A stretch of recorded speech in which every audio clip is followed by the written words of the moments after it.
Joy Belmonte. Ian Soto. Bilang mamamayang Filipino ay kinikilala Ang kahalagahan ng mga bata sa lipunan. Dahil dito, ako ay nangangakong isulong, protektahan, Igalang at pangalagaan ang karapatan ng bawat bata. Sa lahat ng panahon, anuman ang kanilang kulay, kasarian, lahi, relihiyon, kultura, Estado sa buhay, may kapansanan man o wala. Upang matiyak ang kasiyahan ng mga bata, naniniwala akong nararapat na matamasa nila ang mga ito.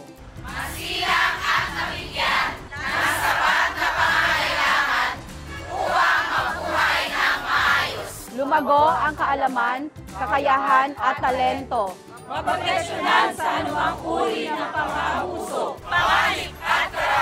makalahok sa mga gawain patungkol sa mga bata, At may pagtatanggol at matutulungan ng pamahalaan anumang oras. Sa tulong ng poong may kapal, Ang lahat ng ito ay aking isa sa puso at isa sa gawa. Dahil ang mga bata ang pag-asa at siyang magpapaunlad sa ating bayan.